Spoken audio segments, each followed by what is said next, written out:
Jesus nunca desprezou aquele que se aproximou com sinceridade e pediu isso. Entra na minha casa, Senhor. Entra na minha vida. Cura os meus passados, os meus erros. Jesus nunca desprezou os sinceros. Os que tiveram coragem de tocar o dedo na ferida. Os que não inventaram absolutamente nada para estar diante dele. Os que vieram nus. Os que rasgaram as vestes e que não tiveram medo de mostrar a vergonha.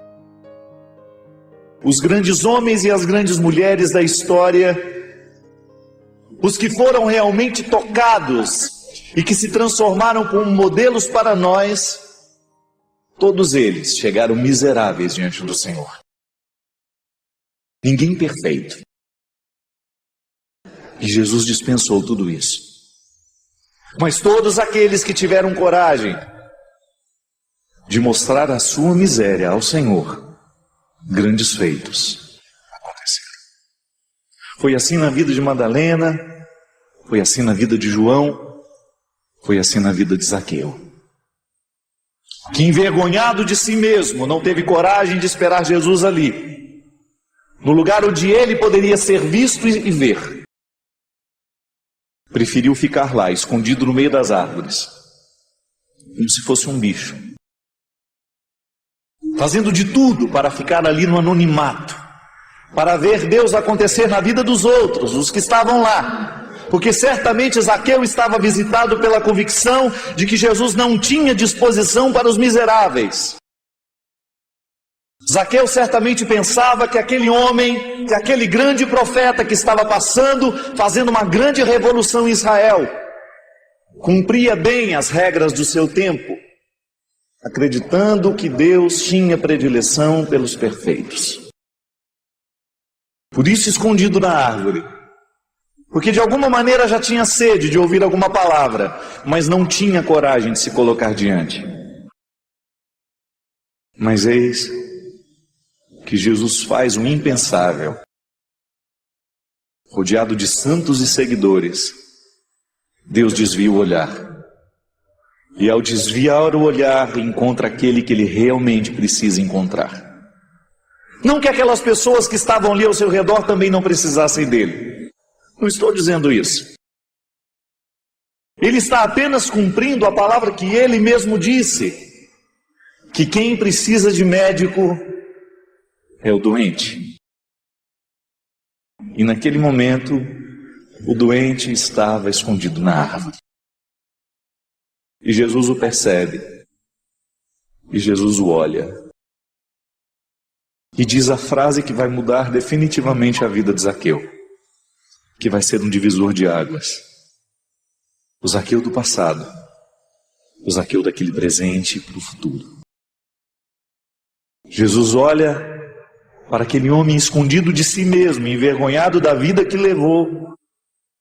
Na metáfora da árvore, na metáfora de estar escondido, Deus reconhece um homem com medo de si mesmo, com vergonha de si mesmo, assim como muitas vezes eu estive, assim como muitas vezes você também esteve, envergonhado de si mesmo, mergulhado na sua misericórdia, na sua miséria, esquecido da misericórdia. Olha para ele e diz: Zaqueu, desce dessa árvore, que hoje eu quero ficar na sua casa. Poderia muito bem, Zaqueu, ficar na casa deste povo aqui, mas não. Eu quero ir para a sua casa. O olhar de Deus encontrando quem precisa ser encontrado. O olhar de Deus olhando para quem precisa ser olhado. O amor de Deus amando quem verdadeiramente precisa ser amado. O olhar de Deus achando quem está perdido. E fazendo nascer a vida nova em quem está tão antigo, envelhecido, fracassado. É esse Deus que nós seguimos. É nesse Jesus que nós acreditamos, que faz o improvável acontecer. Alegre-se do seu Salvador. Alegre-se do seu Mestre. Alegre-se do Deus a quem você ama. Ele olha para as árvores, para os lugares improváveis onde nós não costumamos encontrar pessoas, e lá descobre alguém que merece a chance de uma vida nova. E se aconteceu com Zaqueu, pode muito bem acontecer comigo. É isso que me move todos os dias. Se aconteceu com Zaqueu, também pode acontecer com você. O improvável pode acontecer. Eu também um dia vivi e continuo vivendo durante muitas vezes, em muitos momentos da minha vida, a desconfiança dos que me olham e dos que não conseguem acreditar que Deus possa fazer alguma coisa na minha vida. Dos que me enxergam de qualquer jeito. Não importa. Nós sempre seremos vítimas de pessoas que não estão nem um pouco comprometidas com a sua verdade. Não é nenhum problema isso, faz parte da nossa vida.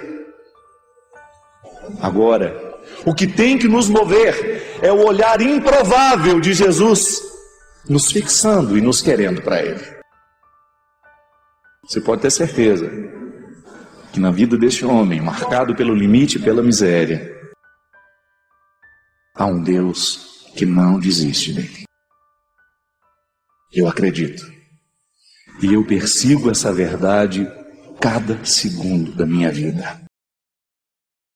E você tem o direito de crer nisso. Você pode até acreditar que Deus tenha mais o que fazer na vida do seu irmão, porque ele é um pouco melhor que você. Mas é o improvável que nós estamos vendo acontecendo. É o improvável. É Jesus no meio daquela multidão de homens e mulheres retos, seguidores assíduos da religião do seu tempo. E ele desviando o olhar deles e prestando atenção na prostituta que está pronta para ser apedrejada. É o improvável acontecendo. É João, um homem de um temperamento horroroso, sendo olhado por Jesus e por ele transformado, chegando a ponto de ser chamado discípulo amado. É o improvável acontecendo. É o drogado se levantando e reencontrando o sentido da vida, porque foi tocado pelo amor de Deus e pela misericórdia de Deus. É o improvável acontecendo. É o desonesto reencontrando-se com a verdade, reassumindo a vida de um jeito novo. É o improvável acontecendo. É o alcoólatra se livrando do seu vício, reencontrando o valor de si mesmo e dizendo: a partir de hoje o álcool não faz parte da minha vida. É o improvável acontecendo. É a ação de Deus silenciosa nos corações que a gente nem desconfia que já estão sendo fisgados pelo céu. É o improvável acontecendo. Por isso nenhum preconceito cabe em nós. E nenhum preconceito deveria caber no coração de um cristão. Porque naqueles lugares onde eu não acredito que Deus possa estar, cuidado, às vezes aquele processo de santificação já está muito mais adiantado do que o nosso. Porque o improvável está acontecendo o tempo todo. Pode ser que você seja também um caso improvável. Que bom. Você que sempre se interpretou assim: é improvável que Deus me faça um santo. A história nos mostra que é diferente. Que tudo pode acontecer nesse coração aí, se você tiver coragem de descer da árvore e acreditar que o olhar e a palavra são para você. Pode ser que você faça parte dos improváveis. Pode ser que você tenha desacreditado durante muito tempo de que Deus pode muito em você e através de você. Pode ser que você tenha vivido uma vida de muitos erros que lhe causou um pessimismo natural, que lhe impede de acreditar que Deus tem um plano para você. Pode ser. Isso acontece tão frequentemente entre nós. Acontece. Quero saber se é pecado pedir uma graça a Deus impondo a data para receber. É pecado não, meu filho, isso é um absurdo, né? Porque se é de graça, não tem que estar marcado, né? Às vezes a gente escuta algumas orações que você não sabe quem é o Deus na história, né? Se é aquele que pede ou se é aquele que dá. Tem o Deus, meu Deus Nestor, aqui ao seu dispor, né? Para fazer o que a gente quer. Pelo amor de Deus, minha gente. A gente tem que tomar cuidado como nós estabelecemos a nossa relação com Deus. Porque senão Deus vira um servidor da gente, né? Não é por aí. Quantas vezes eu rezo a Deus pedindo o que eu quero, mas eu não vou receber. Porque o que Deus precisa me dar não é o que eu quero, é o que eu preciso. Quantas vezes nós nos percebemos pedindo a Deus somente o que a gente quer? E Deus não pode dar só o que a gente quer. Porque muitas vezes o que a gente precisa a gente não sabe nem pedir. Está lá dentro, é necessidade íntima. A gente precisa dar a Deus a oportunidade de agir no nosso coração e na nossa vida. Dar a Ele a direção, não é isso? A música diz isso. Vou dar a Deus a direção da minha vida. Isto é, vou dar a Ele a oportunidade de fazer em mim a sua obra, de realizar em mim a sua obra. Essa coisa de fazer negociação com Deus, eu particularmente, gente, eu nunca fui adepto disso. Eu dou a Deus isso, faço um sacrifício durante a quaresma para que Deus faça isso por mim. Você pode até ter o hábito de fazer promessa e sacrifício, mas pelo amor de Deus, faça isso com maturidade. Não fique pensando que Deus fica feliz cada vez que você sobe de joelho uma escada. Não, Deus fica feliz com a repercussão do sacrifício na sua alma, na sua vida, na sua atitude. Não adianta nada eu andar de joelhos uma distância lá em Lourdes, pagando uma promessa em Aparecida, se eu levanto do mesmo jeito que eu me ajoelhei.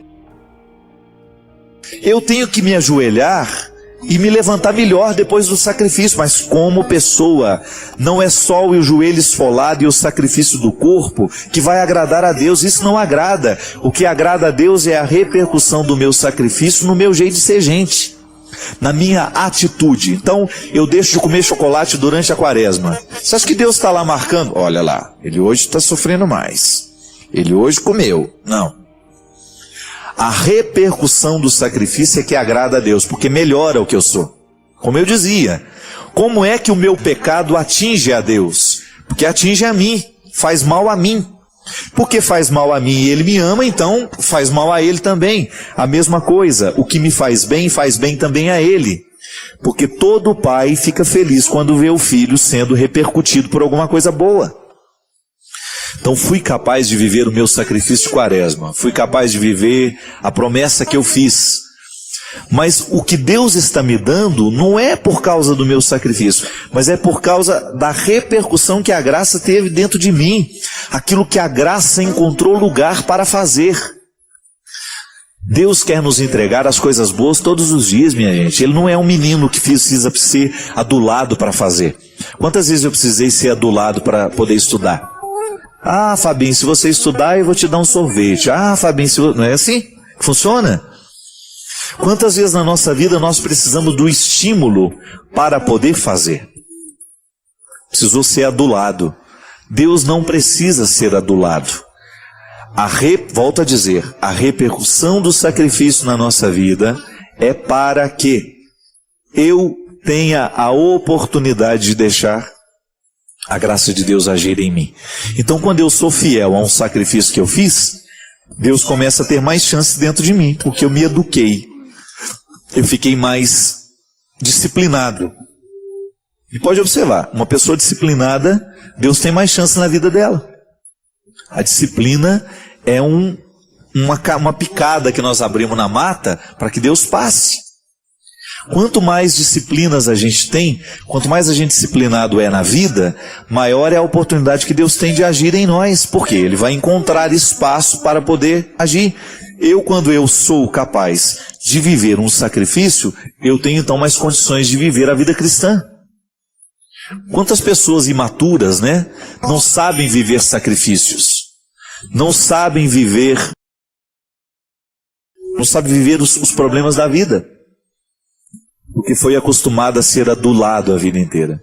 Então, muito cuidado, minha gente. Preciso saber como é que a gente está rezando. Como é que nós estamos rezando e o que nós estamos pedindo a Deus. Será que nós estamos pedindo a Deus que Ele venha nos adular? Que Ele venha nos dar só o que a gente quer? Mas e aí como é que você vai crescer? Se Deus não lhe contrariar. Quantas vezes na vida um filho cresce justamente no momento em que ele é contrariado? No não que ele recebeu. Não, meu filho, isso eu não vou dar, porque não é hora, você não está preparado para isso. Quantos filhos morrem porque receberam o carro antes da hora? Quantos filhos já morreram porque ganharam uma moto antes da responsabilidade? Ah, mas ele já tem idade para ter carteira. Idade, minha filha, cronológica, não significa absolutamente nada. O pai, a mãe, precisa ficar de olho na idade mental do filho. Será que ele já está com responsabilidade para ter um carro? Tem idade, mas já tem responsabilidade para isso? Então o pai e a mãe dão as coisas na hora certa. Na hora que a responsabilidade existe, porque sabe que pode estar dando a morte para o filho. Dar uma moto antes da hora pode ser dar a morte para o filho, que você vai criar a oportunidade para o desastre.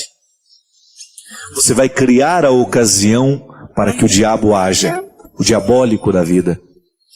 Deus, a oração é a mesma coisa. Muitas vezes nós estamos pedindo a Deus aquilo que não está na hora de pedir.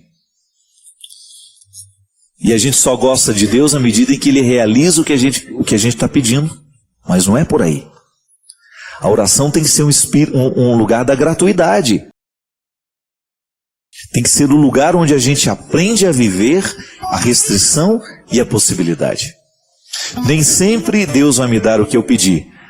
Então eu tenho que ter a consciência. Esquece, para de pedir. Uma hora vem, uma hora acontece. É igual quando a gente quer que uma coisa aconteça e a gente insiste demais. Pode ser que aquilo nem aconteça, pelo tanto que a gente insiste. E às vezes quando você... Igual um casal de amigos que eu fiquei sabendo, que há muito tempo estava querendo engravidar, já tinha feito de tudo, tentado de tudo, não tem mais jeito. Relaxaram, a mulher engravidou. A ansiedade gera isso muitas vezes. A nossa oração muitas vezes é ansiosa. Nós ficamos pedindo para Deus o que a gente quer hoje, igual criança birrenta. Mas não precisa ser assim. Nós podemos aprender a viver essas demoras de Deus. Nós podemos muito bem aprender a viver este tempo de esperar. Entrega a Deus. Eu, com toda sinceridade, eu não tenho mania de pedir as coisas a Deus. O meu jeito de relação com Deus é diferente. Eu tenho Ele o tempo todo comigo, o tempo todo presente na minha vida, e eu sempre contando para Ele o que está acontecendo, as minhas alegrias, as minhas derrotas. Como? Na minha intimidade com Ele, minha gente. Eu não preciso dobrar os meus joelhos para estar lá na igreja, na capela, para estar em oração. Claro, essa oração formal é importante, mas a que verdadeiramente nos conduz no caminho da mística é aquela que perpassa a vida inteira. Quando você vê, oh meu Deus, que bom isso. Oh meu Senhor, obrigado por que está acontecendo em mim. Oh meu Deus, me dê força nessa hora. Mas eu não gosto de formular o que eu quero, não. É igual quando o Robinho ficou doente. Em nenhum momento eu tive coragem de pedir a Deus, cura o Robson. Isso eu aprendi com o Padre Léo também. Em nenhum momento o Padre Léo pediu a Deus que o curasse do câncer. Foi ele mesmo que me disse isso. Não estou pedindo não, Fábio.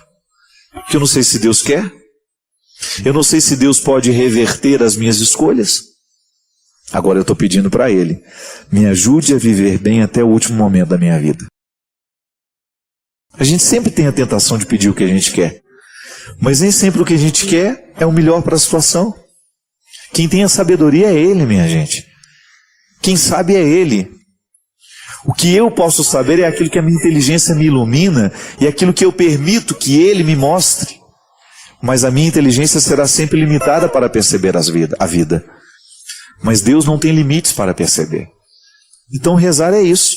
É todo dia, toda hora, falar, Senhor, minha vida está em suas mãos, os meus projetos, me ajude a tomar as melhores decisões, coloca na minha vida a pessoa certa para me ajudar, para me orientar nessa hora, e vem, acontece. Eu digo isso por mim. Deus me assessora o tempo todo através das pessoas. Deus está do meu lado o tempo todo através das pessoas. Eu sinto isso. Eu fico pedindo, não, eu mostro para Ele todos os dias minhas necessidades. O Senhor está aqui, ó. Preciso disso, preciso daquilo, e o Senhor faça do jeito que achar melhor. Eu estarei aqui, pronto, atento, esperto, para saber o que o Senhor quer. para quem sabe eu fazer a parte do milagre que me cabe. É isso. Não fique muito ansioso com aquilo que você não tem. Pode ser que não é a hora ainda. E na hora que chegar o momento certo, pode ter certeza que a vida vai lhe conduzir e você vai chegar lá. Porque Deus quer. E aí a gente faz o esforço da gente, a parceria está. Só quem já leu os livros do Padre Fábio de Mello sabe o quanto eles são transformadores, nos fazem refletir e mudam a nossa forma de enxergar a vida. Se você ainda não leu, não perca essa grande chance. Saiba mais clicando nos links da descrição.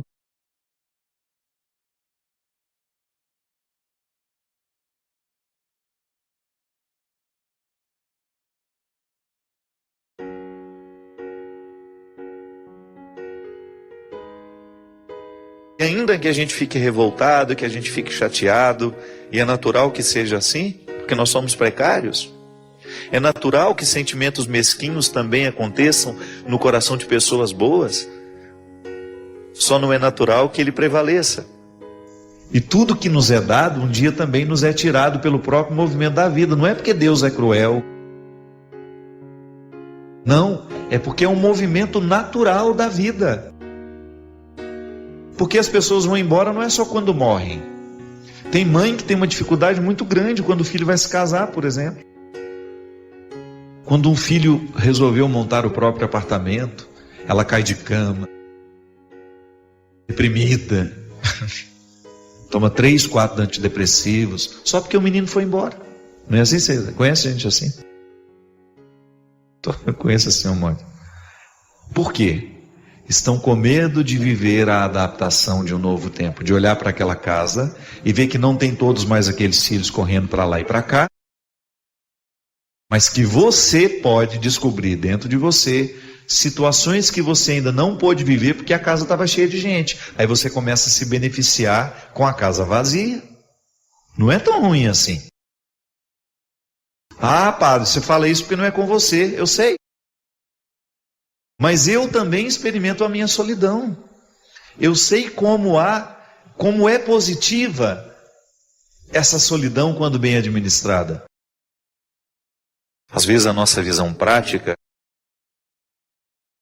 é a maneira que nós temos de ser cruéis e justificados pelo bom senso. Não é assim? Não é assim que muitas vezes nós somos cruéis com o outro? Quando amparados no nosso bom senso, nós nos sentimos de ter o direito de ter uma visão prática. Pode observar na sua vida. Você pode até estar muito satisfeito com tudo que você alcançou, mas isso não é o suficiente para lhe manter em pé. Sua alma carece de mais conquistas. E não importa que você esteja com 80 anos, a gente nunca deixa de conquistar. Há sempre alguma coisa que mereça o nosso empenho. Ainda que possa parecer pequeno, é empenho. Vale a pena ir buscar. Ainda que eu já esteja no fim da minha vida, eu nunca quero deixar de buscar. Porque é essa busca que nos mantém vivos. Recruta dentro do seu coração a resposta que não nos vem facilmente. É a resposta que a própria vida vai nos dando. A gente não pode se iludir. Muitas perguntas que a gente faz ao outro, não é o outro que vai nos responder. É o próprio movimento da vida, minha gente. É a vida que nos responde. Quantas coisas eu quis que os outros me dissessem e os outros não eram capazes de me responder naquele momento, e eu fui me adaptando a não ter respostas e fui convivendo com a minha não resposta e de repente tudo estava respondido dentro de mim sem que alguém abrisse a boca. Por quê? A minha resiliência, a minha capacidade de me adaptar àquela situação foi o instrumental, foi o trem por onde me chegou a resposta.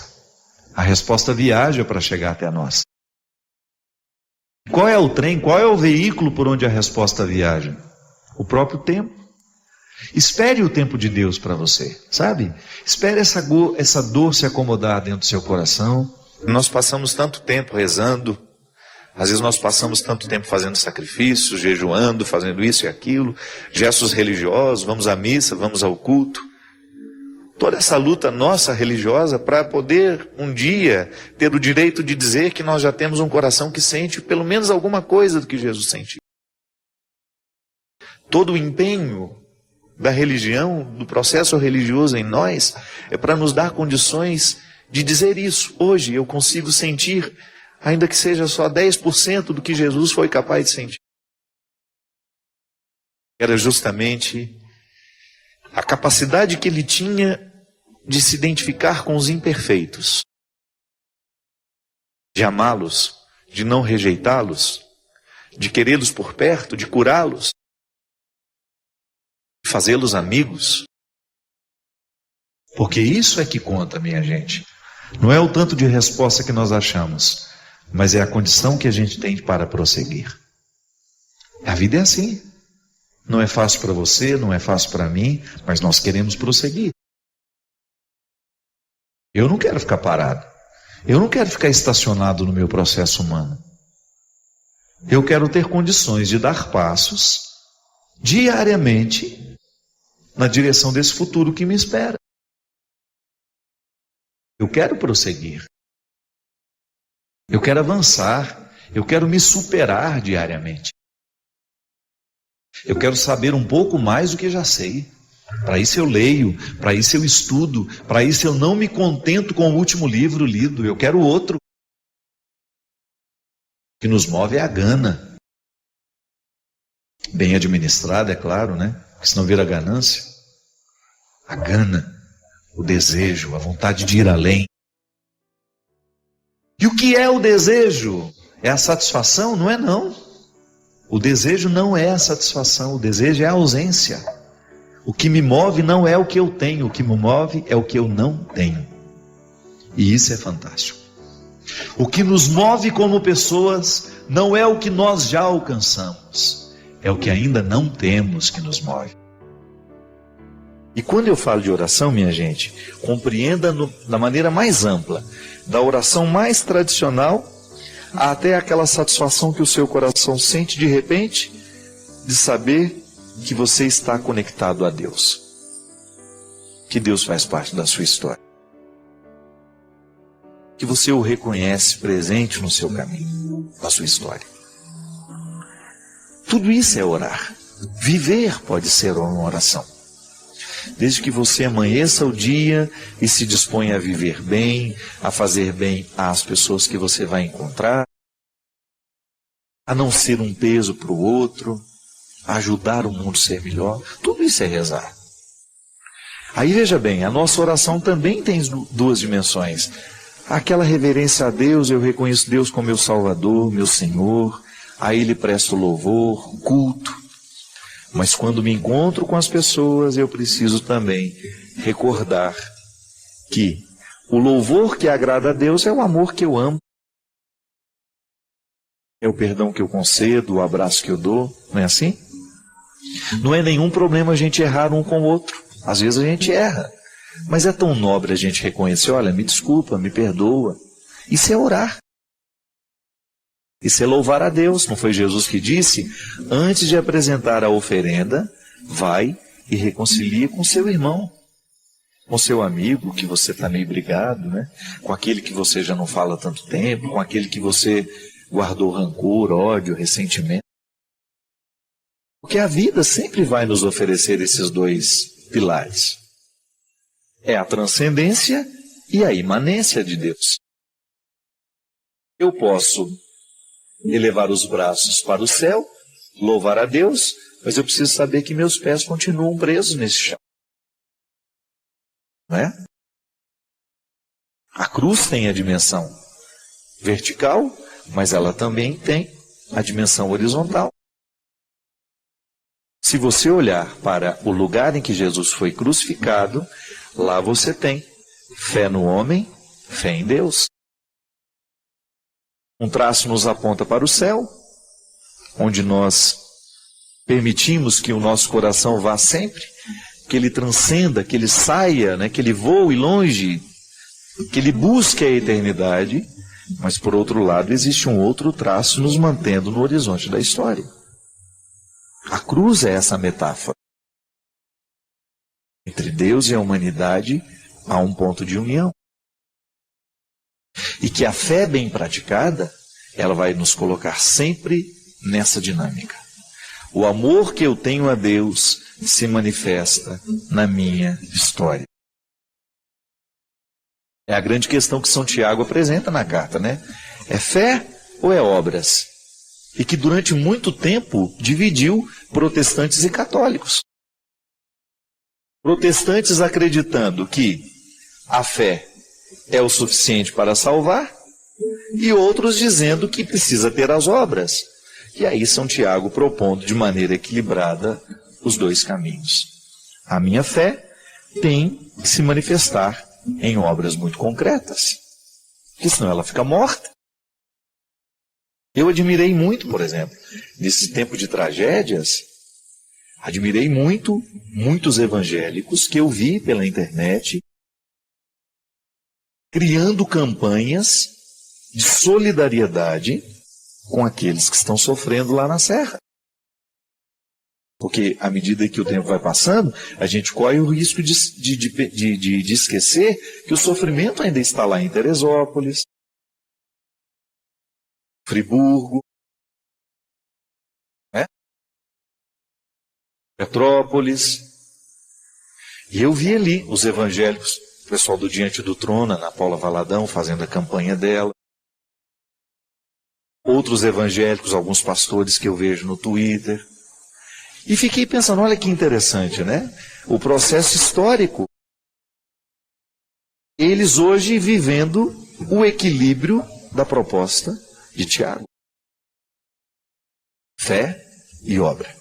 Nós acreditamos em Deus. E o Deus que eu acredito me leva a estender a mão. Minha gente, fé, essa dimensão bonita da vida, precisa se desdobrar. Recorde-se da cruz. Quando eu abençoo você aqui, ministerialmente falando, eu estou lhe colocando neste caminho. Esteja em Deus, mas não esqueça de viver a história. Que a sua religião não seja alienante. E que a sua história não lhe faça esquecer da transcendência. Não reduza Deus a uma sociologia. Traga Deus para a sociologia. E descubra que a sociologia que propõe a solidariedade nasceu em Jesus. É isso que nós precisamos. Chega de praticar uma fé que nos desequilibra. Nós precisamos de gente equilibrada. Você sabe que cada vez mais eu me convenço. O grande testemunho que nós podemos dar àqueles que não creem é o nosso equilíbrio. É a gente mostrar com a nossa vida que nós somos homens e mulheres de reflexão, que nós somos homens e mulheres de bom senso e que a religião fez bem ao nosso coração. Somos loucos por Deus, mas aqui a gente está mantendo um equilíbrio de sanidade. Que a nossa experiência de Deus está nos ajudando a viver neste tempo, apontando para a eternidade, mas fazendo com que essa história seja melhor a cada dia. Assim como o deputado federal hoje deu uma lição de cidadania, hoje ou ontem, não sei, um deputado jovem de Brasília, que eu não me recordo o nome dele, ele renunciando a vários direitos para economizar os cofres públicos. É assim. Quando eu, na minha atitude, na minha postura, posso fazer o mundo ser melhor.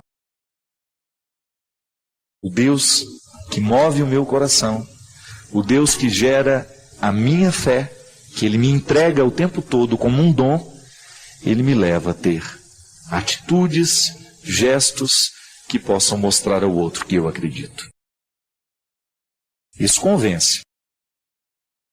A atitude, ela convence. Quando as pessoas olharem para nós e descobrirem que nós estamos comprometidos com a verdade, com a justiça, com o amor, com a misericórdia, porque nós acreditamos em Jesus.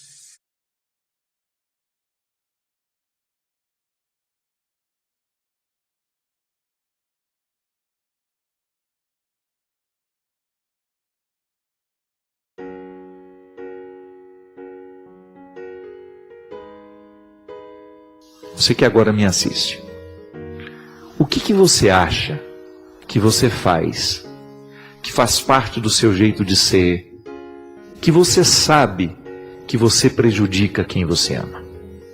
Quais são as atitudes, quais são as posturas? O que é próprio do seu jeito de ser, que você sabe que é nocivo, que os outros já disseram, que você até mesmo já reconheceu, mas que você ainda não mudou, que você ainda não deu um passo na direção dessa transformação? Aí você identifica o que é nocivo em você e você começa a lembrar quais são as pessoas que você ama e que poderiam ser o motivo dessa sua transformação. Quando a gente não ama ninguém, pode ser que seja muito difícil mesmo você encontrar um motivo, um sentido para essa mudança. Por exemplo, eu tenho um temperamento explosivo. Então eu amo quem vive comigo e eu não quero viver machucando essas pessoas. Então eu vou fazer de tudo para ter um autocontrole, para que eu não venha explodir com essas pessoas, para que eu não venha vomitar, desculpe a palavra, vomitar o meu mal-estar em cima delas, porque elas não merecem. Então se eu não sou capaz de mudar as minhas posturas por aqueles que eu digo que amo, por quem que eu vou mudar então? Porque eu acredito mesmo, minha gente, que quando nós amamos de verdade alguém, nós somos capazes de fazer sacrifícios, nós somos capazes de mudar posturas, nós somos capazes de nos tornar vigilantes. E isso não é sequestro da subjetividade. O que eu falo no livro é quando eu abandono tudo aquilo que em mim é positivo, a minha liberdade, a minha capacidade de ser eu, porque alguém me impôs a necessidade de mudar para agradá-lo. Não. Aqui eu estou falando de uma mudança que não é para agradar somente. É para provocar o bem que muitas vezes, porque eu não faço, porque eu não realizo, eu deixo de provocar. Eu fico pensando, tudo bem, a mãe ama o filho. A mãe faz de tudo para que o filho seja saudável, para que o filho não adoeça, porque é natural do amor o desejo de que o outro seja saudável. Então, quando ela sabe que ela prejudica a saúde do filho fumando perto dele, ela deveria ser capaz de mudar essa atitude por causa do amor que ela diz sentir. O ideal seria se ela parasse de fumar. Mas se ainda não tem força suficiente para isso, ou se ainda não encontrou os recursos para parar de fumar, que pelo menos então não fume dentro de casa. Eu falava isso lá na minha casa, porque na minha casa tem muitos fumantes. Quantas vezes eu entrava na casa da minha irmã, eu era seminarista ainda, estava lá a minha irmã, as filhas dela, fumando, com as crianças andando dentro da cozinha. Eu falei, gente, essas crianças não são obrigadas a sofrerem as consequências dos vícios que vocês assumiram. Pelo amor de Deus, que atitude eu preciso ter para demonstrar que eu amo? Naquele caso, é não acendendo um cigarro perto de quem eu amo. Se eu já estou me causando esse mal terrível, agora, causando no outro que eu amo, disso eu estava falando, minha filha. Muitas vezes, na tentativa de agradar ao outro, nós esquecemos quem somos nós. E acabamos assumindo um papel, usando uma máscara para agradar. E isso é um sequestro da subjetividade que nós estamos permitindo, né? O outro acaba me exigindo que eu mude para que ele me ame. E eu, porque quero ser amado, acabo aceitando cumprir o papel que ele determinou para mim. Quando eu digo que nós sabemos que nós amamos o outro quando somos capazes de mudar por eles, eu estou falando de situações em que nós identificamos que somos defeituosos naquela atitude. No livro eu falo do roubo de algo que é positivo. Eu sou eu e vou permitir ser outro porque o outro quer que eu seja quem ele idealizou. Não, não é esse caso. Eu sou capaz de dizer que amo quando eu sou vigilante com tudo aquilo que em mim me estraga e estraga o outro. Um exemplo muito simples. Eu vou ser capaz de parar de beber porque amo meu filho. Porque quando eu olho para a criatura que eu amo, eu reconheço nela onde os meus excessos, aquilo que de mim é prejudicial para ela. E aí eu vou fazer de tudo para que eu tenha condições de me transformar pelo amor que eu sinto. O meu pai parou de beber assim. Eu me recordo, sabe, minha gente? Meu pai foi um homem muito bom, um homem muito trabalhador, um homem muito honesto. Eu não tenho isso aqui para me envergonhar do meu pai. Mas teve um determinado momento da vida que o vício do álcool falou mais alto. E nós sofremos muito com ele. Porque é muito sofrido você ver alguém que você ama vivendo, um processo de autodestruição. E depois de longos anos vivendo aquela tristeza, eu me lembro que era menino e eu não tinha vontade de voltar para casa. Ia chegando o final de semana, o meu coração ia ficando apreensivo, medroso, porque eu sabia que o final de semana representaria confusão, briga, porque onde o álcool entra, o vício do álcool, ele abre portas para tudo isso. Então eu me lembro que depois de um fato muito triste que nós vivemos, causado pela bebida dele, ele estava sentado desolado no sofá lá da nossa sala, sozinho. Era um fim de tarde, ele não estava bêbado, ele não estava alcoolizado. E eu tinha muito medo do meu pai, sabe? Eu amava o meu pai, mas eu tinha muito medo dele, porque ele era um homem... Ele era muito silencioso, então eu tinha medo de incomodar, ele era um homem muito calado, eu tinha medo de ser excessivo com ele. Então eu, muito medroso, me aproximei, sentei perto dele, e eu me recordo ainda do tremor das minhas pernas e das minhas mãos, fazendo uma pergunta para ele. Eu perguntei assim: pai, o senhor me ama? Ele me olhou assim, meio assustado, e disse: claro que eu te amo, meu filho. Eu falei: se eu pedir uma coisa para o senhor faria por mim? Aí ele ficou silêncio, baixou a cabeça e falou: o que você gostaria de me pedir? Aí eu disse assim: eu gostaria de pedir que o senhor nunca mais bebesse. Porque a gente sofre muito com o álcool do senhor. A gente sofre muito com o vício do senhor. Eu pensei que eu ia morrer depois de ter conseguido falar isso para o meu pai. Imagina que eu era um menino de 7, 8 anos, dizendo isso ao homem que me trouxe ao mundo, As autoridades totalmente invertidas ali naquele momento. E ele não me disse nem que sim, nem que não. Ele me abraçou e me lembro do choro que o meu pai chorou naquele dia. Um choro muito sentido. Eu chorei com ele, saí da sala, e a partir daquele dia, o meu pai iniciou um processo de busca, de ajuda, e graças a Deus o meu pai superou tudo aquilo.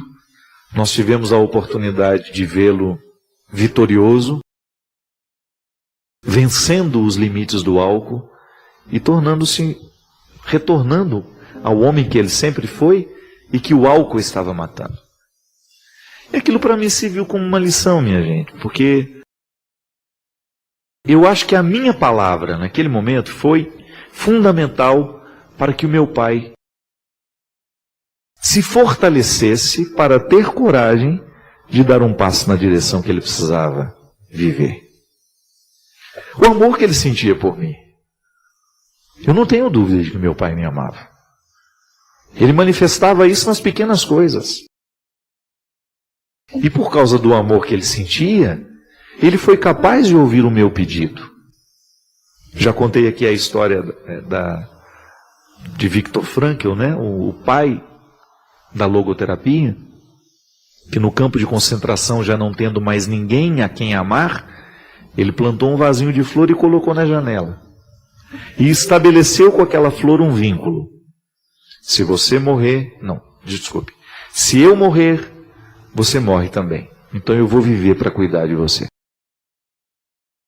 E no momento em que ele assume esse compromisso de cuidar do vaso de flor, ele devolve a ele o que o campo de concentração havia arrancado do coração dele, que era o sentido para a vida. Porque no campo de concentração, vivendo um regime de escravidão e já não tendo mais a esperança de encontrar alguém que o motivasse, a sair daquele lugar, a suportar os sofrimentos daquele lugar, não tendo mais ninguém que o esperava, ele corria o risco de morrer, de se entregar ao processo da morte. Foi justamente o que ele identificou nos colegas do campo de concentração. Que aqueles que já sabiam da morte de seus familiares, eles se entregavam ao processo de morrer. Perdiam o sentido da vida, porque já não tinha mais ninguém esperando por eles, e entregavam os pontos. Viktor Frankl, para não perder o vínculo com a vida, o que a filosofia chama de maneira tão sofisticada, de elan vital, que é o que nos prende à vida, o que nos faz querer amanhecer todos os dias, trabalhar e lutar e não desanimar, fez com que aquele homem pudesse encontrar, então, ali naquele vasinho de flor, esse elan vital que o campo de concentração estava matando dentro dele.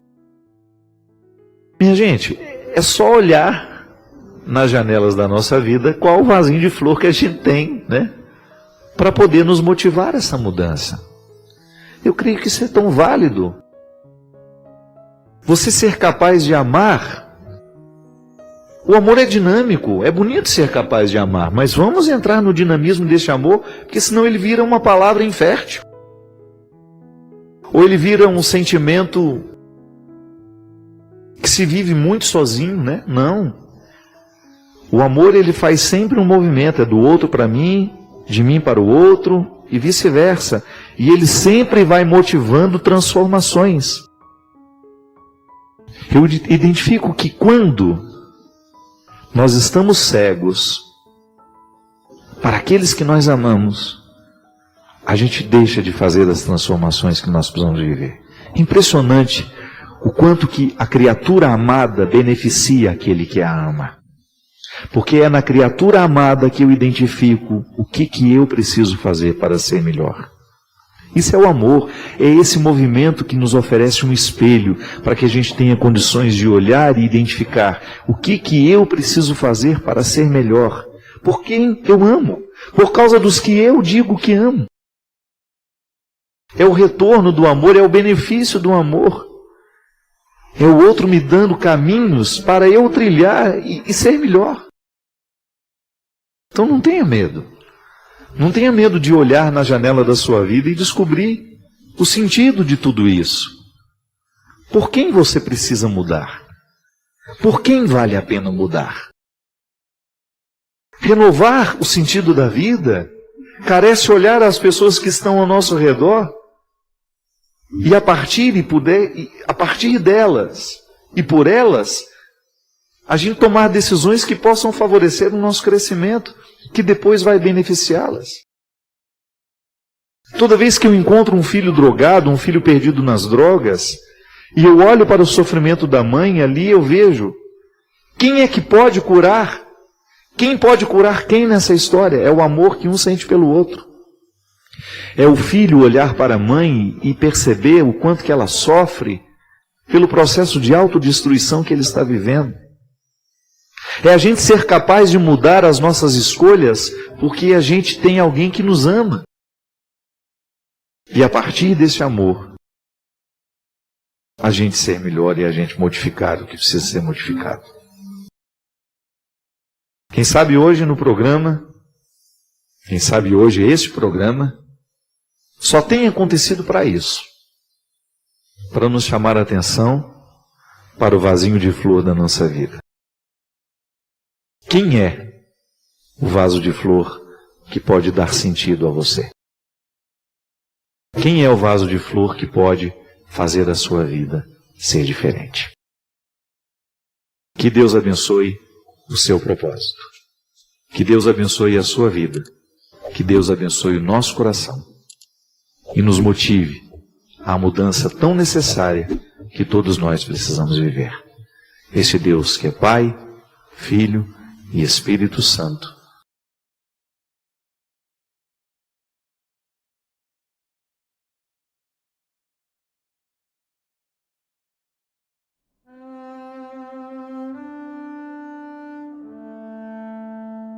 Uma palavra amena multiplica os amigos e acalma os inimigos. Uma língua afável profere saudações. Eu fico sempre pensando nisso, minha gente. A amizade, ela será sempre marcada pela palavra. O que nos torna amigos uns dos outros passa também pela palavra. A confiança passa pela palavra. A fidelidade passa pela palavra. A verdade passa pela palavra. E é por isso que nós precisamos tomar muito cuidado com o que a gente diz, com o que a gente escreve. Toda vez que eu tenho acesso à vida do outro, eu preciso pensar muito. Como é que eu vou chegar? Com que palavra eu vou chegar? Eu sei que nós estamos numa época em que nós temos muito acesso a todo mundo. Você entra lá nas redes sociais e você manda recados, você fala com 1000 pessoas. E isso está retirando de nós até algumas regras da educação. Às vezes a gente diz o que não deveria dizer, às vezes a gente se sente mais íntimo do que deveria se sentir. Às vezes nós usamos a nossa palavra de maneira muito banal. Ter respeito pelo que você escreve. Isso pode ferir alguém. Ou pode ser invasivo. Por isso que a Sagrada Escritura diz aqui que a língua afável, ela profere saudações. O que é saudar? É reverenciar. A reverência que nós fazemos ao outro através da palavra afável, da palavra que acolhe, da palavra que respeita. E por isso que o silêncio também, ele se configura como um respeito, como um abraço, como uma saudação. Sejam numerosos os que te saúdam, mas teu conselheiro, um entre 1000. Olha que interessante isso. Sejam numerosos os que te rodeiam, mas escolhe bem aquele que é o teu conselheiro. Escolhe bem aquele que terá autoridade afetiva sobre você. Não serão muitos. Abrir o coração, expor o que se sente, o que se pensa, requer intimidade. E é por isso que nós precisamos sermos cautelosos mesmo. Porque a amizade não é outra coisa senão você abrir os terrenos da sua alma para que o outro tenha acesso. Se queres adquirir um amigo, adquire-o na provação.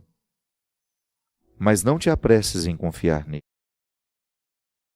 Porque há amigo de ocasião que não preserva no dia da desgraça. Desculpa. Não, é isso mesmo. Persevera. Não persevera no dia da desgraça.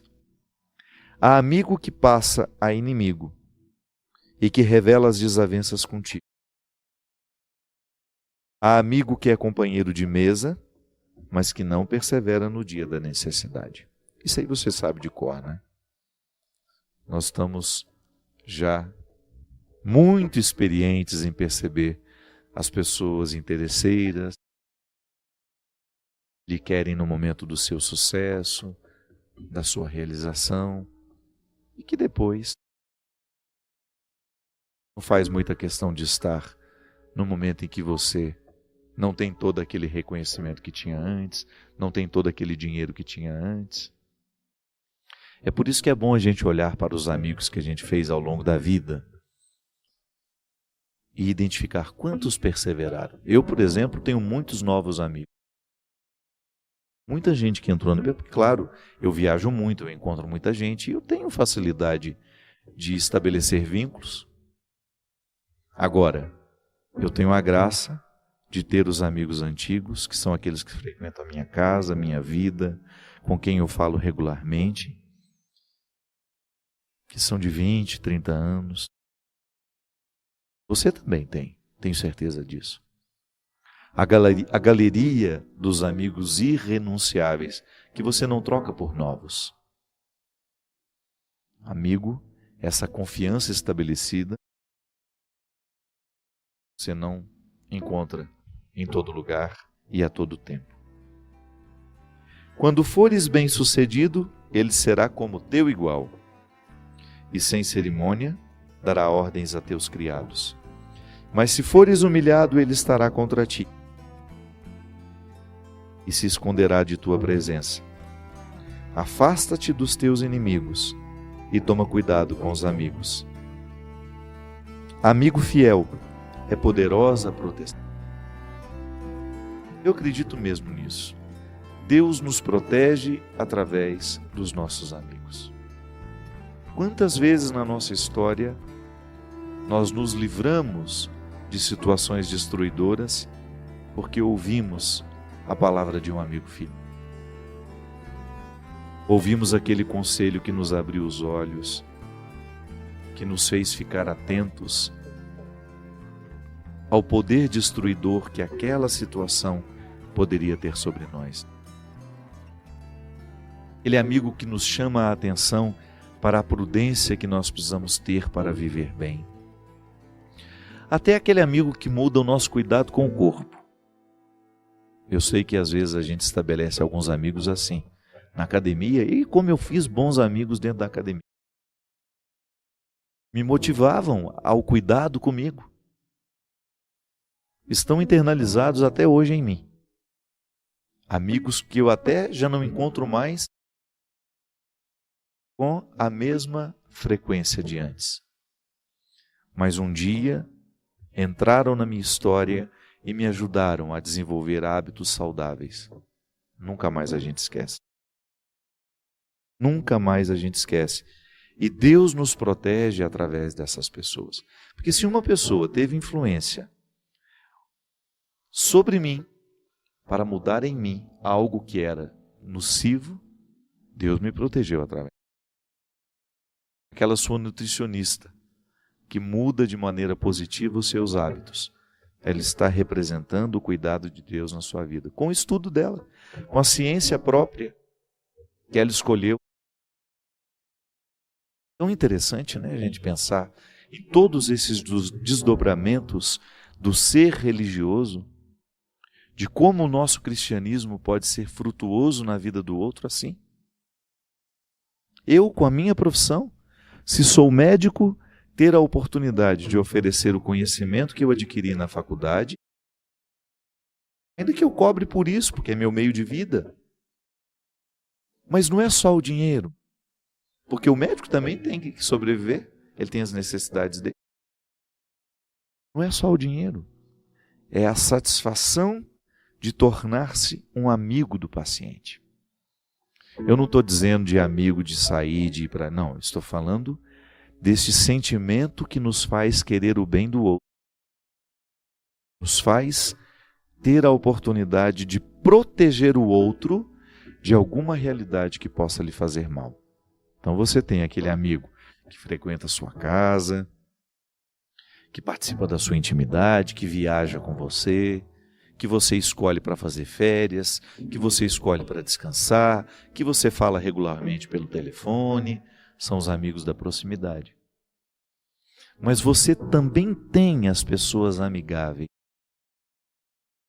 aqueles relacionamentos que são frutuosos pelo bem que elas trazem a você. Então, eu passei por uma consulta, um médico descobriu minha enfermidade, me medicou, me mandou para casa muito melhor do que quando eu cheguei lá. Porque eu já cheguei em casa com os remédios certos. O conhecimento dele se tornou meu amigo naquela hora. Porque se ele quisesse me matar, ele poderia. É só ele me diagnosticar de maneira errada. É só ele negligenciar as minhas necessidades, me dar o remédio errado. Como a gente viu outro dia, né, aquela máfia em Brasília e no Rio Grande do Sul, uma coisa assustadora, desumana ao extremo, que a gente chega, meu Deus, como é que um ser humano é capaz de fazer isso com o outro? Você vai consultar-se com um ortopedista e de repente você tem um problema leve, uma coisa simples que resolveria com uma fisioterapia. Ele, por interesses financeiros, em parceria com as empresas de próteses e disso, de aquilo, vai lhe recomendar uma cirurgia, vai falsificar documentos, ou vai te levar para uma mesa de cirurgia e lá inventar procedimentos sem você ter necessidade deles. O médico não foi amigo do paciente nessa hora. Ele não quis o bem, ele não honrou aquilo que no dia da formatura dele, ele prometeu.